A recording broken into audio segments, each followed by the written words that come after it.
මේ තියෙන්නේ අන්නේ කියන මහා පරාක්‍රම බාහු රජතුමාගේ ප්‍රතිමාව කියලා. නමුත් මේක සම්බන්ධයෙන් තවත් මතයක් තියෙනවා. ලංකාවේ පළවෙනි පුරාවිද්‍යා කොමසාරිස්වරයා වුණු මහාචාර්ය එස්.සී.පී. බෙල් මහත්තයාගේ මතයට අනුව මේ තියෙන්නේ ඍෂිවරයෙකුගේ ප්‍රතිමාව. ඍෂිවරු තුන්දෙනෙක් ගැන සඳහන් වෙලා තියෙනවා. එක්කෙනෙක් පුලස්ති ඍෂිවරයා, අනිත් එක්කෙනා අගස්ත ඍෂිවරයා හා කපිල ර්ෂිවරයා කියලා. එතකොට මේ ප්‍රතිමාව හා බැඳුණු ජනකතාවට අනුව මෙතන තිබුණු විශාල ගල් පර්වතයක් පළු වශයෙන් වෙන් කරලා ඒ වායේ ඉදිරි පළු ආධාරක විදියට ප්‍රතිමාවට පිටුපසින් හේතු කරලා තියලා තමයි මේ නිර්මාණය කරා කියලා ජනකතාවල සඳහන් වෙලා තියෙන්නේ. ඒ කියන විදිහේ ගල්පළු කීපයක්ම ඔයාලට ප්‍රතිමාවට පිටුපසින් දකින්නට තියෙනවා. නමුත් පුරා විද්‍යාත්මකව ඒ කතාව හරියටම තහවුරු කරගෙන නැහැ. එතකොට මේ පිටුපස්සේ තියෙන සියලුම ගල් කළුයි මේ ඉස්සරහා තියෙන ගලත් ප්‍රතිමාවක් සුදුයි.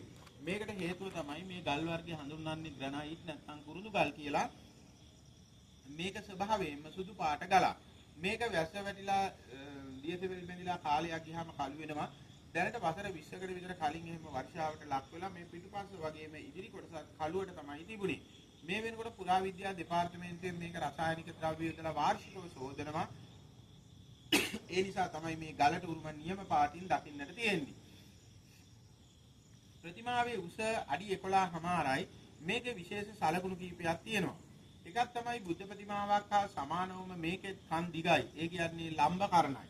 ඒ වගේම මේකේ හිස මදක් වම් පැත්තට බර වෙලා ඇස් අඩවන් වෙලා තියෙන්නේ. ප්‍රතිමාවේ තියෙන වැදගත්ම කොටස තමයි මේ දෑතේ දරාගෙන තියෙන වස්තුව. ඒක සම්බන්ධයෙන් මත දෙකක් තියෙනවා.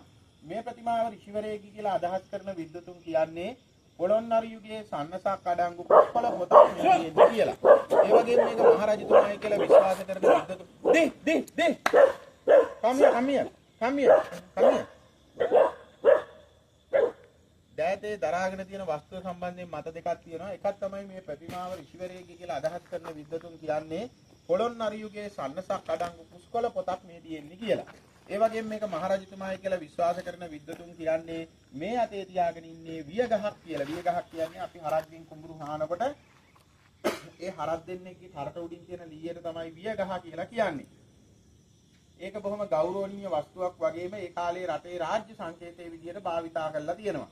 එතකොට මේක වියගහක් නම් තව ටිකක් දිගට එන්න ඕන. නමුත් ඔයාලට පේනවා බැලුමටම මේකේ දෙපැත්ත මට සිලුටු නැහැ යම් කැඩිච්ච ස්වභාවයක් දකින්නට තියෙනවා. ඊළඟ මේ ප්‍රතිමාව ඍෂිවරයෙක් කියලා මතයක් ඇති වෙන්නේ නිකම්ම නෙමෙයි. මේකට හේතු කීපයක් තියෙනවා. එකක් තමයි මේ ප්‍රතිමාව රජ කෙනෙක් කිව්වට රජ කෙනෙකුට අවශ්‍ය කිසිම රාජාභරණයක් නිර්මාණය කරලා නැහැ. ඉනෙන් උඩ ඇඳුමක් නැහැ. බ්‍රාහ්මණ ඍෂිවරු පූජකවරු අදටත් ඔය හින්දු ආගමේ පූසාරිලා පළදිනවා ඇඟහරහා කූණ නූල කියලා නූලක් ඔයාලා දැකලා ඇති. අන්නේ නූලේ හැඩයට සමානව නිර්මාණය කරපු පටියක් මේකේ තියෙනවා.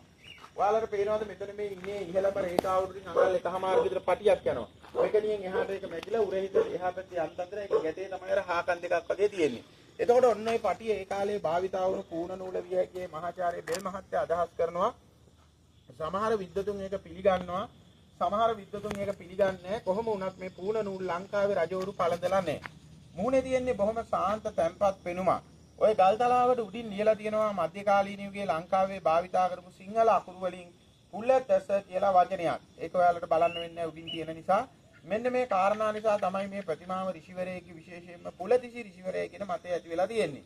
නමුත් මහාචාර්ය පරණවිතාන ශූරින් ප්‍රකාශ කරලා තියෙන්නේ මේ තියෙන්නේ මහා පරාක්‍රම බාහු රජතුමාගේ ප්‍රතිමාවමයි.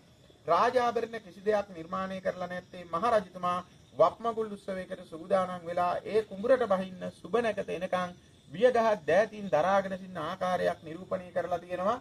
කුඹුරට බහින්න තියෙන සූදානම නිසා රාජාභරණ නිර්මාණය කරලා නැහැ කියලා. පූර්ණ නූල සම්බන්ධයෙන් එතුමා මතයක් ඉදිරිපත් කළා නැහැ.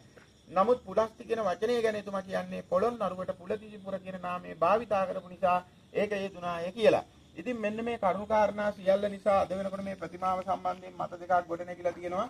නමුත් බහුතර මහජන විශ්වාසය තියෙන්නේ මේක මහා පරාක්‍රම බාහු රජතුමාගේ ඒ කියන්නේ පළවෙනි පරාක්‍රම බාහු රජතුමාගේ ප්‍රතිමාව කියන එක. නමුත් මේකේ නිල හැඳින්වීම වෙන්නේ පොත්ගුල් විහාරය හඳුනා නොගත් ප්‍රතිමාව කියලා. ප්‍රතිමාවේ හිතට උඩින් තියෙන කොණ්ඩේ උඩට කරලා බඳපු විලාසිතාව. ඒක අපි හඳුන්වනවා මකුත විලාසිතාව කියලා. ඇඳගෙන ඉන්න ඇඳුම හඳුන්වන්නේ දෝතිය කියලා. ඊළඟ මේ භූමියේ තියෙන ඊළඟ ස්මාරකය තමයි අර තියෙන අර පස්කන්දක් තියෙන ගස්වැල්ල. අන්න ඒක ගරා වැටුණු ස්තූපයක්. ඒක තුල තමයි මහා පරාක්‍රම බාහු රජතුමා කලුරිය කළාට පස්සේ ඒ ආදාහණයෙන් පස්සේ එතුමාගේ භස්මාවශේෂ තැන්පත් කරලා නිර්මාණය කරපු ස්තූපය කියලා දැනට විශ්වාස කරන්නේ. නමුත් තාම පරීක්ෂණ මට්ටමේ තියෙන්නේ. අර පැත්තෙන් ඔයාලට බලන්න තියෙනවා පොත්ගුල් විහාරය. පොත්ගුල් විහාරයටම කපිල විහාරය කියලා කියනවා.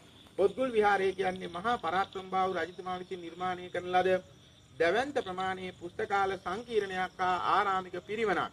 එතුමාගෙන් පස්සේ එතුමාගේ අගබිසවක් වුණු චන්ද්‍රාවතී කියන දේවිය ඒක නැවත ප්‍රතිසංස්කරණය කරලා තියෙනවා. නමුත් 1215 දී ඇති වුණු කාලිංගමාග ආක්‍රමණයෙන් පොළොන්නරුව බිඳ වැටීමත් සමගම ඒක විනාශ වෙලා ගිහිල්ලා ඒකේ නටබුන් පමණයි අද දකින්නට තියෙන්නේ. ඊළඟට ඔයාලා එනකොට දැක්කේ මහා ජලාශය තමයි පරාක්‍රම සමුද්‍රය කියන්නේ. පරාක්‍රමබාහු රජතුමා එක නිර්මාණය කරලා තියෙන්නේ ඊට පෙර හිටපු රජවරු හදපු වැව් පහක් එකතු කරලා.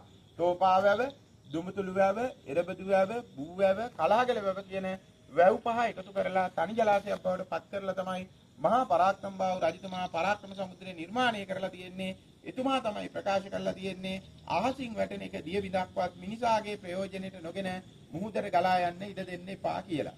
ඒක තමයි මේ සම්බන්ධයෙන් කරන් තියෙන කෙටි විස්තරය.